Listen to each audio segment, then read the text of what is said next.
Hello friends, हमारे YouTube channel में आपका स्वागत है। दोस्तों, साइंस में पिछले वीडियो क्लिप में हमने प्रकाश के अपवर्तन से संबंधित तथ्यों को देखा था, जिसमें हमने देखा था कि जब प्रकाश एक माध्यम से दूसरे माध्यम में या निर्वात से किसी दूसरे माध्यम में प्रवेश करती है तो वह अपने मार्ग से विचलित हो जाती है, यानी उसकी दिशा, उसका वेग और उसका तरंग दैर्ध्य, ये तीनों क्या होता है, परिवर्तित हो जाता है। परिवर्तित हो जाता है, यही घटना कही जाती है प्रकाश का अपवर्तन। अब आज हम इसी अपवर्तन से संबंधित नियम को देखेंगे और जिस नियम के माध्यम से हम पता करेंगे कि अगर दिशा बदल रहा है तो कितना बदलेगा, वेग बदल रहा है तो क्या हो जाएगा और तरंगदैर्ध्य बदल रहा है तो क्या हो जाएगा। तो आज का टॉपिक हमारा होगा प्रकाश के अपवर्तन से संबंधित नियम। तो आइए देखते हैं प्रकाश के अपवर्तन से संबंधित कौन से नियम हैं। तो टॉपिक है प्रकाश के अपवर्तन का नियम, law of refraction of light. ये हमारा टॉपिक है आज का। तो अपवर्तन में हम देख चुके हैं कि ये एक विभाजक तल है। विभाजक तल के एक तरफ पहला माध्यम है, दूसरी तरफ दूसरा माध्यम है। पहले माध्यम में ये एक प्रकाश स्रोत है और जिससे ये प्रकाश की किरण ऐसे चल रही है। विभाजक तल के बिंदु O पर मान लीजिए आपतित होती है और जब दूसरे माध्यम में प्रवेश करती है तो अपने मार्ग से, जो इसका मार्ग था ये, उससे क्या हो जाती है, विचलित हो जाती है। विचलित होने के बाद चूँकि प्रकाश विरल माध्यम से सघन माध्यम में जा रही है तो अविलंब की ओर झुक जाती है। ये है। अब यहीं हमको देखना है कि इसी अपवर्तन के नियम में क्या होता है। तो पहला अपवर्तन का नियम है कि आपतित किरण, अपवर्तित किरण तथा अभिलंब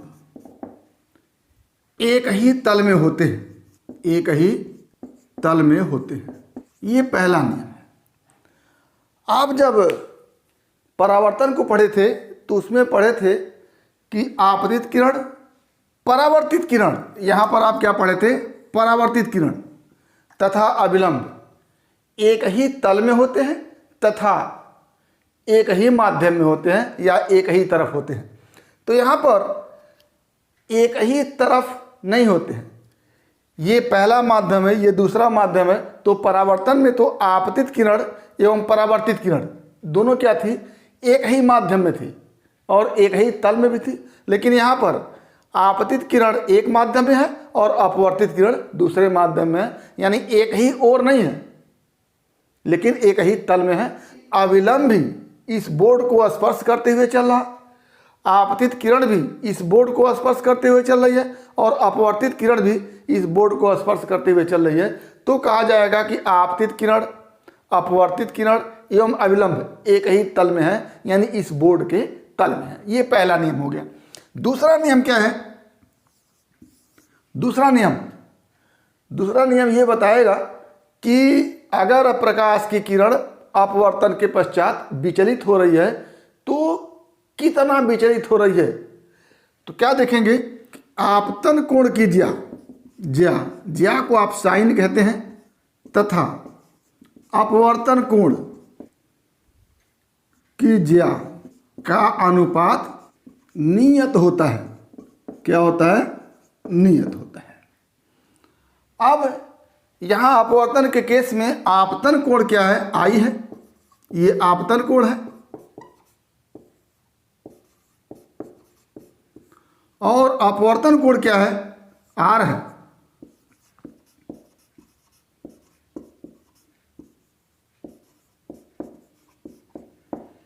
अब क्या हो जाएगा, इस नियम के अनुसार आपतन कोण का ज्या यानी साइन ऑफ आई बटा, अनुपात है तो बटा करेंगे, अपवर्तन कोण के ज्या sine of R is equal to नियतांक, नियत होता है, दोनों का अनुपात कांस्टेंट होता है तो उस कांस्टेंट को लिखते हैं 1n2। ये एक विशेष प्रकार का कांस्टेंट है जिसको हम 1n2 लिखते हैं। तो ये हमारा अपवर्तन का दूसरा नियम है। इसी को हम स्नेल का नियम भी कहते हैं। किसका नियम? स्नेल का नियम। अब ये 1 एंड 2 क्या है?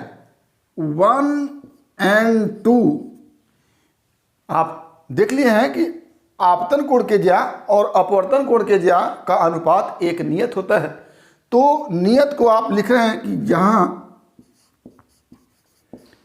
1 एंड 2 एक नियतांक है, जिसे क्या कहते हैं, एक नई टर्मिनोलॉजी आपके सामने आएगी, जिसे पहले माध्यम के सापेक्ष दूसरे माध्यम का अपवर्तनांक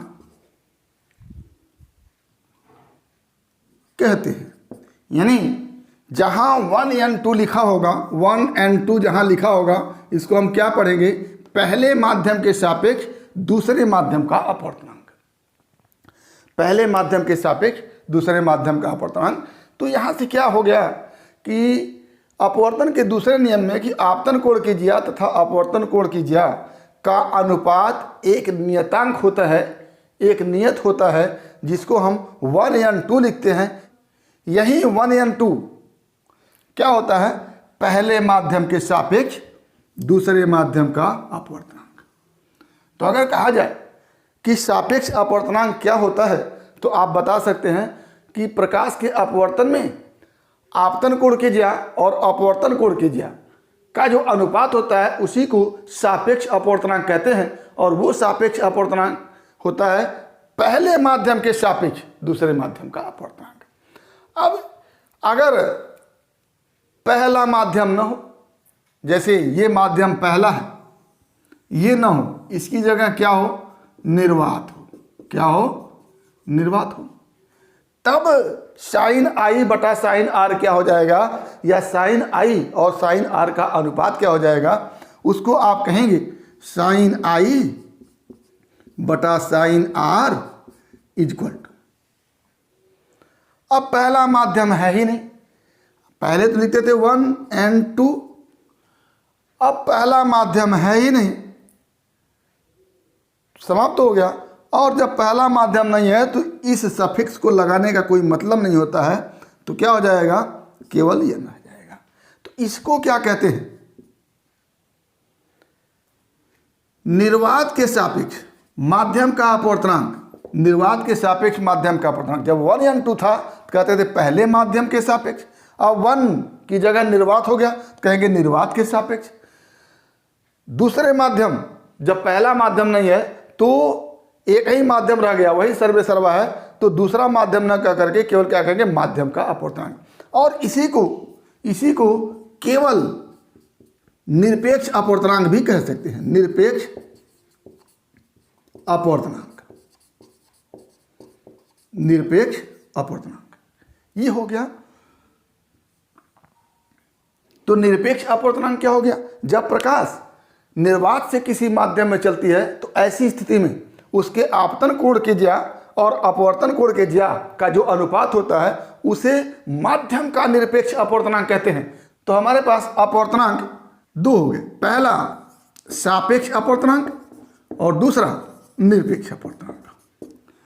निरपेक्ष अपवर्तनांक तब जब प्रकाश निर्वात से किसी माध्यम में चल रही है, तो साइन आई और साइन आर का जो अनुपात होगा वो निरपेक्ष अपवर्तनांक होगा। और जब प्रकाश एक माध्यम से दूसरे माध्यम में चल रही है, तो साइन आई और साइन आर का जो अनुपात होगा वो 1 एंड 2 होगा। और इस 1 एंड 2 को कहते हैं सापेक्ष अपवर्तनांक दूसरे माध्यम का। किसके? पहले माध्यम की। यानी पहले माध्यम के सापेक्ष दूसरे माध्यम का अपवर्तनांक। तो अब हमारे पास 2 चीजें बन के आई, एक था n जिसको हम कहते हैं निरपेक्ष अपवर्तनांक, और एक था 1 एंड 2 जिसको हम सापेक्ष अपवर्तनांक कहते हैं। सापेक्ष अपवर्तनांक 1 एंड 2 और निरपेक्ष अपवर्तनांक केवल n। अब ऐसी स्थिति में जब अलग अलग माध्यम होते हैं तो इस n का मान अलग अलग होता है, और जब अलग अलग माध्यम के लिए अलग अलग n लिखना होता है तो हम सफिक्स लगाना शुरू कर देते हैं। जैसे जब पहला माध्यम था तो निर्वात से एक माध्यम में प्रकाश की किरण चल रही है, तो उसको हम लिखते हैं n1। निर्वात से पहले माध्यम में प्रकाश की किरण चली तो लिख दिए पहले माध्यम का निरपेक्ष अपवर्तनांक n1, और निर्वात से दूसरे माध्यम में प्रकाश की किरण चली तो उसका निरपेक्ष अपवर्तनांक n2 लिख दिए। फिर से समझिएगा इसको, जैसे एक माध्यम है उसमें प्रकाश का अपवर्तन हो रहा है, प्रकाश निर्वात से उस माध्यम में चल रही है तो उसका अलग n होगा, निरपेक्ष अपवर्तनांक होगा। और जब प्रकाश निर्वात से किसी दूसरे माध्यम में चल रही है तो दूसरे माध्यम का अलग निरपेक्ष अपवर्तनांक होगा। तो दोनों माध्यम का निरपेक्ष अपवर्तनांक अलग अलग है, तो उसको अलग करने के लिए हमने सफिक्स पहले माध्यम का निरपेक्ष अपवर्तनांक और दूसरे माध्यम का निरपेक्ष अपवर्तनांक इस तरह से किया। अब सापेक्ष अपवर्तनांक और निरपेक्ष अपवर्तनांक में संबंध क्या होता है, इसको हम देखते हैं। पहले तो हम ये देख लें कि sine I upon sine R equal to 1n2 होता है जब प्रकाश एक माध्यम से चल करके दूसरे माध्यम में प्रवेश करती है। और ये जो 1n2 है, 1n2 ये जो है वो पहले माध्यम के सापेक्ष दूसरे माध्यम का अपवर्तनांक है। अगर पहला माध्यम विरल है और दूसरा माध्यम सघन है तो ऐसी स्थिति में इसके पहले हम पढ़ चुके हैं कि जब प्रकाश की किरण विरल माध्यम से सघन माध्यम में चलती है तो अविलंब की ओर झुक जाती है, और जब अविलंब की ओर झुकेगी तो ये जो कोण R है, ये जो कोण R है, कोण R इज लेस देन क्या हो जाएगा, कोण I। ये पहला माध्यम विरल है, दूसरा माध्यम सघन है, प्रकाश पहले माध्यम से चल करके दूसरे माध्यम में प्रवेश कर रही है।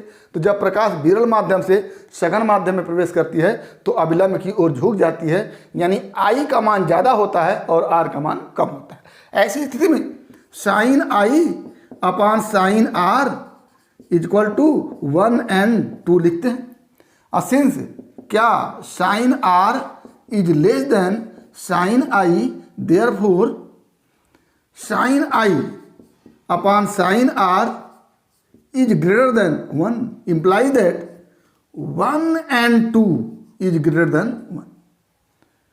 जब प्रकाश की किरण विरल माध्यम से सघन माध्यम में जाती है तो I का मान अधिक होता है, R का मान कम होता है, और sine I upon sine R क्या हो जाएगा, 1n2 होता ही है। और साइन R का मान, जब R का मान कम है तो साइन R का मान भी कम होगा।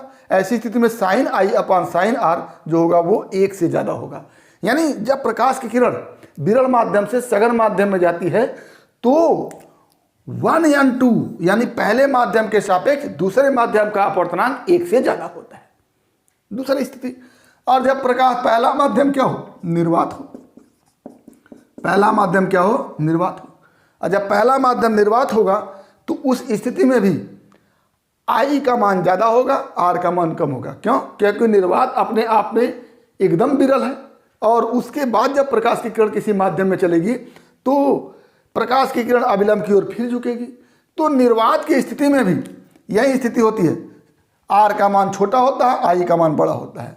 यदि प्रकाश निर्वात से माध्यम में चले तो 1n2 की जगह क्या हो जाएगा, केवल n हो जाएगा, और ये n क्या होगा, माध्यम का अपवर्तनांक होगा, तो ये n क्या हो जाएगा, 1 से ज़्यादा हो जाएगा। इस तरह से तो प्रकाश जब विरल माध्यम से सघन माध्यम में चलेगी तो पहले माध्यम के सापेक्ष दूसरे माध्यम का अपवर्तनांक 1 से ज़्यादा होगा, और प्रकाश जब निर्वात से किसी माध्यम में चलेगी तो माध्यम का अपवर्तनांक, जिसको आप निरपेक्ष अपवर्तनांक कह रहे हैं, माध्यम का निरपेक्ष अपवर्तनांक भी 1 से ज़्यादा होगा।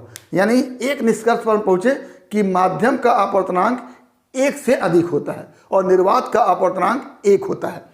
और अगर प्रकाश विरल माध्यम से सघन माध्यम में चलेगी तो पहले माध्यम के सापेक्ष दूसरे माध्यम का अपवर्तनांक 1 से अधिक होगा। अब हम चलते हैं निरपेक्ष अपवर्तनांक और सापेक्ष अपवर्तनांक में संबंध देखने।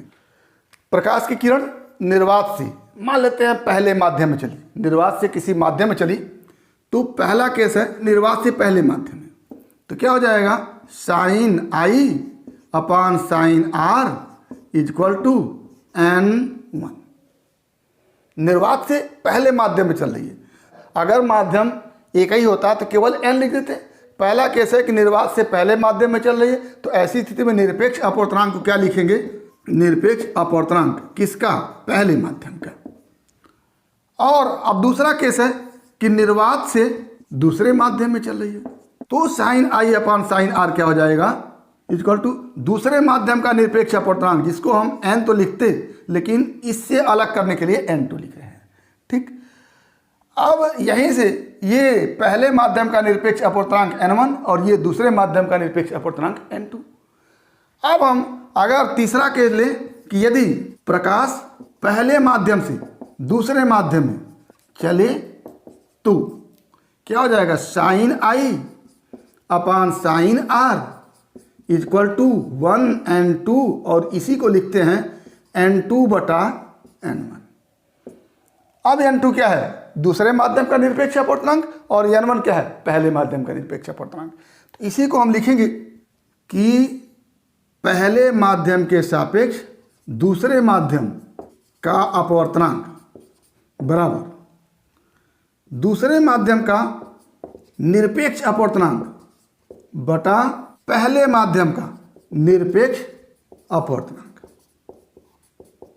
तो क्या सापेक्ष अपवर्तनांक और निरपेक्ष अपवर्तनांक में एक फार्मूला बन गया कि पहले माध्यम के सापेक्ष दूसरे माध्यम का अपवर्तनांक बराबर दूसरे माध्यम का निरपेक्ष अपवर्तनांक बटे पहले माध्यम का निरपेक्ष अपवर्तनांक।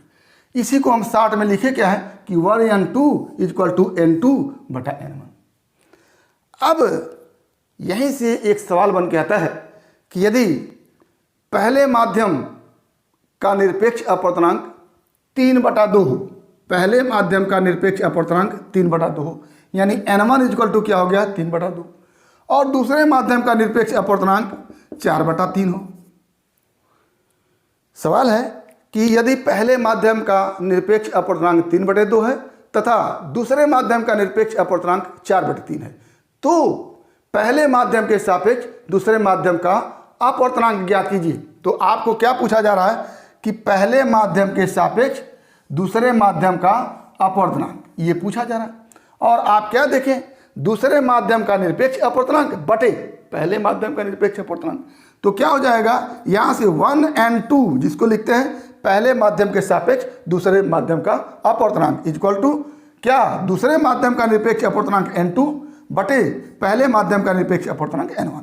तो यहाँ से क्या हो जाएगा? 1n2 इक्वल टू n2 का मान है 4/3 और n1 का मान है 3/2। क्या हो जाएगा? 1n2 इक्वल टू 4/3 अपनी जगह और 2/3 अपनी जगह, क्या हो जाएगा? 8/9। ये आंसर हो गया। पहले माध्यम का निरपेक्ष अपवर्तनांक 3/2, दूसरे माध्यम का निरपेक्ष अपवर्तनांक 4/3, तो पहले माध्यम के सापेक्ष दूसरे माध्यम का अपवर्तनांक क्या हो जाएगा? n2 बटा n1, और n2 का मान है 4/3 और n1 का मान है 3/2, तो 1n2 इक्वल टू हो जाएगा 4/3 बटे 3/2, और इसको हल करेंगे तो आ जाएगा 8/9। ये इस तरह के सवाल आपसे पूछे जाते हैं। अब हम पहले माध्यम दूसरे माध्यम को छोड़ते हैं, अब माध्यम स्पेशली लेते हैं। जैसे एक माध्यम वायु, दूसरा माध्यम जल, तीसरा माध्यम कांच। तो आइए चलते हैं। पहला माध्यम है जल, यानी निर्वात से जल में प्रकाश चल रही है, तो ऐसी स्थिति में हमारा जल का निरपेक्ष अपवर्तनांक होगा।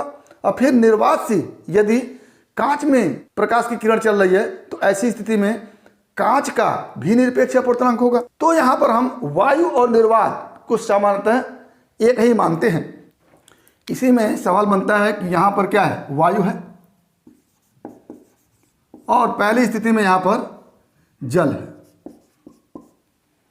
ठीक, तो यहाँ पर जब sine I upon sine R निकालेंगे, तो यहाँ पर निकालेंगे वायु के सापेक्ष जल का अपवर्तनांक। अगर माध्यम 1 माध्यम 2 होता तो कहते पहले माध्यम के सापेक्ष दूसरे माध्यम का अपवर्तनांक। यहाँ पर पहला माध्यम वायु है, तो पहले माध्यम की जगह वायु बोलेंगे, और दूसरे माध्यम की जगह जल है तो दूसरे माध्यम की जगह जल बोलेंगे। क्या हो जाएगा? 1 की जगह क्या लिखेंगे? ए वायु, एयर, n अपनी जगह रहेगा, और जल की जगह क्या लिखेंगे? W। Sine I upon sine R equal to ANW। कब? जब प्रकाश वायु से जल में चल रही है। अब जब प्रकाश वायु से कांच में चले तब क्या लिखेंगे? Sine I upon sine R equal to A N G, A N G, ये हो गया। अब जब प्रकाश जल से चली और कहाँ चली, कांच में चली, तब sine I upon sine R क्या हो जाएगा, sine I upon sine R equal to जल से कहाँ चल रहा है, कांच में चल रहा है। आप 1n2 इजक्वल टू क्या लिखे थे, n2/n1 ये लिखे थे। अब 1n2 की जगह क्या लिखेंगे, 1 की जगह क्या था, जल है, और 2 की जगह क्या है, कांच है। तो 1n2 की जगह क्या लिखेंगे, W, 1 की जगह वाटर और n और 2 की जगह G, WNG। अब WNG को क्या लिखेंगे, जैसे 1n2 को आप लिखे थे n2 दूसरे माध्यम का निरपेक्ष अपवर्तनांक, तो दूसरा माध्यम क्या है, कांच है, तो कांच का निरपेक्ष अपवर्तनांक Ng बटा पहला माध्यम क्या है, जल है, तो क्या लिखेंगे Nw, ये हो गया। अब ये क्या है, Ng है, Nw है, निर्वात के सापेक्ष कांच का अपवर्तनांक और ये निर्वात के सापेक्ष जल का अपवर्तनांक है। लेकिन अब जब निर्वात को और वायु और निर्वात को एक ही मान लेते हैं, वायु और निर्वात को एक ही मान लेते हैं, तो चाहे हम, अगर वायु और निर्वात एक ही है, तो चाहे हम ANW लिखें चाहे केवल NW लिखें, ये हो जाएगा। इसी तरह से चाहे ANG लिखें चाहे केवल NG लिखें, तो हम NG की जगह क्या लिख सकते हैं, ANG लिख सकते हैं, और NW की जगह क्या लिख सकते हैं, ANW लिख सकते हैं। तो यहाँ से क्या हो जाएगा, WNG इजक्वल टू ANG बटा ANW, ये एक फॉर्मूला ये बन के आ गया कि WNG इजक्वल टू ANG बटा ANW। अब यहाँ से एक सवाल बन के आता है कि यदि वायु के सापेक्ष जल का अपवर्तनांक, यदि वायु के सापेक्ष जल का अपवर्तनांक 4/3 हो, यदि वायु के सापेक्ष जल का अपवर्तनांक 4/3 हो और वायु के सापेक्ष कांच का अपवर्तनांक 3/2 हो, तो वायु के सापेक्ष जल के अपवर्तनांक को हम क्या लिखेंगे, ANW, और वायु के सापेक्ष कांच के अपवर्तनांक को हम क्या लिखेंगे, ANG। और आपसे पूछा जाएगा कि जल के सापेक्ष कांच का अपवर्तनांक क्या पूछा जाएगा, WNG, जल के सापेक्ष कांच का अपवर्तनांक। तब आप क्या करेंगे, WNG इक्वल टू यहाँ से फॉर्मूला लगाएंगे ANG बटा ANW, और यह क्या हो जाएगा, ANG का मान आपके पास है 3/2 और ANW का मान आपके पास है 4/3, और जब इसको हल करेंगे तो आपका आ जाएगा 9/8। ये हो गया WNG। ANG आपको मालूम था, ये है ANG, और ANW आपको मालूम है, ये है ANW। तो ANW मालूम है, ANG मालूम है, तो आप WNG निकाल सकते हैं। तो यही सवाल बना कि यदि वायु के सापेक्ष जल का अपवर्तनांक 4/3 है और वायु के सापेक्ष कांच का अपवर्तनांक 3/2 है, तो जल के सापेक्ष कांच का अपवर्तनांक ज्ञात कीजिए। तो आप लिखेंगे कि WNG इक्वल टू ANG बटा ANW। ये इस तरह से हम सापेक्ष अपवर्तनांक और निरपेक्ष अपवर्तनांक से संबंधित जो सवाल होंगे वो करेंगे। ANG को वायु के सापेक्ष कांच का अपवर्तनांक भी कह सकते हैं, और जब वायु को निर्वात ही मान लेते हैं तो निर्वात का मतलब कुछ नहीं और क्या हो जाएगा, NG कांच का अपवर्तनांक, और ये वायु के जगह पर निर्वात रखेंगे तो फिर हो जाएगा क्या, NW। तो NG बटा NW। अगर आपको दिया हो कि कांच का निरपेक्ष अपवर्तनांक इतना है, जल का निरपेक्ष अपवर्तनांक इतने है, तो जल के सापेक्ष कांच का निरपेक्ष अपवर्तनांक क्या हो जाएगा। तो आपसे पूछा गया कि कांच का निरपेक्ष अपवर्तनांक NG इक्वल टू मान लेते हैं 3/2 और NW जल का निरपेक्ष अपवर्तनांक मान लेते हैं 4/3। तो फिर आपसे पूछा जा रहा है कि जल के सापेक्ष कांच का अपवर्तनांक क्या होगा, यानी आपसे पूछा जा रहा है WNG। तो आप क्या लिखेंगे, NG अपान NW। ये हमारा हो गया सापेक्ष अपवर्तनांक और निरपेक्ष अपवर्तनांक में संबंध। अब आइए देखते हैं कि कैसे एक माध्यम से दूसरे माध्यम में अगर प्रकाश की किरण चल रही है तो उसका वेग कैसे बदलता है, उसका तरंग दैर्ध्य कैसे बदलता है। क्यों, क्योंकि हम अपवर्तन में देखें हैं कि उसकी दिशा भी बदलती है, उसका वेग भी बदलता है, उसका तरंगदैर्ध्य भी बदलता है। तो दिशा को तो हमने देख लिया कि अगर इस दिशा में चल रही है और आपतन कोण का मान आई है और अपवर्तन के पश्चात इस दिशा में चल रही है और अपवर्तन कोण का मान आर हो जाए, तो आई और आर में जो संबंध है वो स्नेल के नियम से हम देखेंगे और स्नेल के नियम के आधार पर हम देख लेंगे कि आर कितना हो गया। अगर आर हमको मालूम हो गया तो हमको अपवर्तित किरण की दिशा मालूम हो जाएगी, यानी दिशा के विषय में हम जान लिए।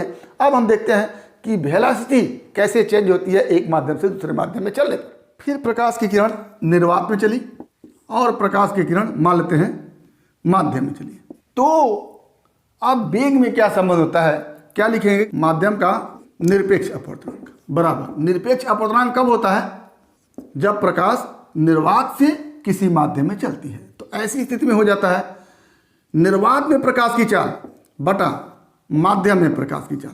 और आप जानते हैं कि माध्यम का निरपेक्ष अपवर्तनांक केवल यान लिखते हैं और उसको लिखेंगे निर्वात में प्रकाश की चाल c और बटा माध्यम में प्रकाश की चाल v। ये फार्मूला हो जाता है, ये है माध्यम में प्रकाश की चाल और यह है निर्वात में प्रकाश की चाल। यहीं से एक सवाल बन के आता है कि यदि निर्वात में प्रकाश की चाल 3 गुणे 10⁸ मीटर पर सेकेंड है और माध्यम का अपवर्तनांक 3/2 है या 1.5 है, तो ऐसी स्थिति में माध्यम में प्रकाश की चाल क्या होगी। तो निर्वात में प्रकाश की चाल c = दिया है 3 × 10⁸ और माध्यम का अपवर्तनांक दिया है 1.5 या 3/2, कोई एक दिया है, दोनों का मतलब एक ही है। तो ऐसी स्थिति में आपसे भी पूछा जा रहा है, भी क्या है ये। अब आप क्या निकालेंगे, 1.5 बराबर 3 × 10⁸ बटा भी इधर ले आइए, तो भी = क्या हो जाएगा 3 × 10⁸ बटा 1.5 और हो जाएगा 2 × 10⁸ मीटर प्रति सेकेंड। ये इस तरह से आप निकालेंगे, ये आपके पास फार्मूला है। कभी कभी निर्वात में प्रकाश की चाल दे देगा, माध्यम में प्रकाश की चाल दे देगा, आपको n निकालना होगा। कभी कभी आपको निर्वात में प्रकाश की चाल दे देगा, n का मान दे देगा, तो आपको भी निकालना होगा। तो ये हमारा हो गया निर्वात में प्रकाश की चाल और माध्यम में प्रकाश की चाल में संबंध निरपेक्ष अपवर्तनांक के साथ। और यदि प्रकाश एक माध्यम से दूसरे माध्यम में चल रही है तो ऐसी स्थिति में सापेक्ष अपवर्तनांक होगा वहां पर और दोनों माध्यम में प्रकाश की चाल होगी। तो दोनों माध्यम में प्रकाश की चाल और एक माध्यम के सापेक्ष दूसरे माध्यम के अपवर्तनांक में क्या संबंध होता है उसको हम देखेंगे। तो यह हो गया पहला माध्यम, माध्यम 1, और इसमें मान लेते हैं प्रकाश यहां से चल रही है तो v1 वेग से चल रही है और यह माध्यम 2 है। जब इसमें प्रकाश की किरण चल रही है, प्रवेश कर रही है, तो इसमें वेग बदल जाता है, v2 हो जाता है। तो यहां से दोनों चालों में जो संबंध होगा उसको इस तरह से देखेंगे, क्या पहले माध्यम के सापेक्ष दूसरे माध्यम का अपवर्तनांक, इसको लिखते हैं क्या 1n2 = पहले माध्यम में प्रकाश की चाल बटा दूसरे माध्यम प्रकाश की चाल। और दोनों माध्यम में प्रकाश की चाल आपको मालूम है, तो क्या लिखेंगे 1n2 = v1/v2। ये 1n2 = v1/v2। अब 1 की जगह, अगर माध्यम 1 की जगह हम W रखते हैं, जल रख दें, और 2 की जगह हम कांच रख दें, तो क्या हो जाएगा, पहले माध्यम के सापेक्ष दूसरे माध्यम के अपवर्तनांक की जगह लिखेंगे, पहला माध्यम वाटर है W, n अपनी जगह रहेगा, दूसरा माध्यम कांच है G = v1 की जगह क्या लिखेंगे, vW/vg। वाटर में प्रकाश का वेग बटे कांच में प्रकाश का वेग। तो ये इस तरह से अगर हमको WNG दिया हो, जल के सापेक्ष कांच का अपवर्तनांक दिया हो, और जल में प्रकाश का वेग दिया हो, तो हम कांच में प्रकाश का वेग निकाल सकते हैं। या जल और कांच में प्रकाश का वेग दिया हो तो हम जल के सापेक्ष कांच का अपवर्तनांक निकाल सकते हैं। इसी पर एक सवाल अगर देखें, सवाल में आप क्या है कि यदि कांच में प्रकाश की चाल 2 × 10⁸ मीटर पर सेकेंड है और जल के सापेक्ष कांच का अपवर्तनांक WNG = 9/8 है, तो जल में प्रकाश का वेग यानी VW आपसे पूछा गया है क्या होगा, और VG आपको दिया हुआ है ये होगा। तो VG दिया हुआ है, VW पूछा हुआ है और WNG दिया हुआ है। WNG दिया हुआ है और भी जी भी दिया हुआ है और आपसे भी डब्ल्यू पूछा गया है, तो यहाँ से इस फॉर्मूले से आप भी डब्ल्यू निकाल लेंगे। आगे दो माध्यम में प्रकाश के तरंगदैर्घ्य पर क्या प्रभाव पड़ता है, तो क्या देखेंगे, यदि प्रकाश निर्वात से किसी माध्यम में चल रही है तो ऐसी स्थिति में निरपेक्ष अपवर्तनांक लिखते हैं n इक्वल टू निर्वात में तरंगदैर्घ्य लैम्डा बटा माध्यम में तरंगदैर्घ्य लैम्डा डैश। ये क्या है, माध्यम में तरंगदैर्घ्य और ये क्या है, निर्वात में तरंगदैर्घ्य। ये हो गया। इसी तरह से एक माध्यम से प्रकाश चल रही है दूसरे माध्यम में, तो ऐसी स्थिति में क्या होगा, 1n2 पहले माध्यम के सापेक्ष दूसरे माध्यम का अपवर्तनांक। यहां से क्या हो जाएगा, लैम्डा 1 अपॉन लैम्डा 2। ये क्या है, पहले माध्यम में तरंगदैर्घ्य और ये क्या हो जाएगा, दूसरे माध्यम में तरंगदैर्घ्य। तो क्या हो गया, अगर 1n2 निकालना है आपको पहले माध्यम के सापेक्ष दूसरे माध्यम का अपवर्तनांक निकालना है, तो पहले माध्यम में तरंगदैर्घ्य बटा दूसरे माध्यम में तरंगदैर्घ्य कर देंगे तो आपका 1n2 निकल जाएगा। n निर्वात में तरंगदैर्घ्य सबसे ज़्यादा होता है और जैसे माध्यम आता है तो तरंगदैर्घ्य क्या हो जाता है, कम हो जाता है। क्यों, क्योंकि माध्यम का जो निरपेक्ष अपवर्तनांक n is always greater than 1 होता है। अगर यहाँ से n 1 से बड़ा है तो ऐसी स्थिति में lambda dash is less than lambda होगा, lambda dash is less than lambda होगा। यानी माध्यम में चलने के बाद तरंगदैर्घ्य क्या हो जाता है, कम हो जाता है। तो इस पर भी सवाल आपके बनते हैं कि प्रकाश का एक माध्यम में तरंगदैर्घ्य इतना है, दूसरे माध्यम में इतना है, तो पहले माध्यम के सापेक्ष दूसरे माध्यम का अपवर्तनांक ज्ञात कीजिए, या पहले माध्यम का तरंगदैर्घ्य दे दिया गया और 1n2 दे दिया गया तो आपसे दूसरे माध्यम का तरंगदैर्घ्य पूछ लिया गया। तो इन सब पे सवाल आपके बहुत बनते हैं जिसको आप करेंगे। तो ये आज का हमारा टॉपिक रहा कि प्रकाश के अपवर्तन से संबंधित नियम क्या रहे। पहला, आपतित किरण, अपवर्तित किरण और अभिलंब एक ही तल में होते हैं। दूसरा, आपतन कोण के ज्या और अपवर्तन कोण के ज्या का अनुपात नियत होता है, जिसको हम 1n2 से लिखते हैं या n2 अपान n1 से लिखते हैं। यहाँ पर 1n2 क्या है, एक माध्यम के सापेक्ष दूसरे माध्यम का अपवर्तनांक है। उसमें हमने निरपेक्ष अपवर्तनांक को भी देखा, सापेक्ष अपवर्तनांक को भी देखा, और सापेक्ष अपवर्तनांक और निरपेक्ष अपवर्तनांक के संबंध क्या होता है उसको हमने देखा। साथ ही किस तरह से एक माध्यम से दूसरे माध्यम में जाने पर वेग और तरंगदैर्घ्य में परिवर्तन होता है, या फिर कह लें कि निर्वात से किसी माध्यम में जाने पर वेग और तरंगदैर्घ्य में परिवर्तन होता है। इन सब तथ्यों को हमने देखा। उम्मीद करते हैं कि आपको तथ्य समझ में आए होंगे। अगर इसमें किसी प्रकार की समस्या है तो आप हमारे YouTube चैनल के कमेंट बॉक्स में कमेंट करके अपनी समस्या का समाधान करेंगे। और यदि वीडियो क्लिप पसंद आए तो प्लीज़ लाइक करेंगे, शेयर करेंगे, साथ ही हमारे YouTube चैनल को सब्सक्राइब अवश्य करेंगे ताकि इस तरह के वीडियो क्लिप का नोटिफिकेशन आपको मिलता रहे और आपके साइंस में फिजिक्स की मुकम्मल तैयारी होती रहे। तो आज बस इतना ही। अगला टॉपिक अगले वीडियो क्लिप में एक बार फिर आपके भविष्य के लिए बेस्ट ऑफ लक। धन्यवाद।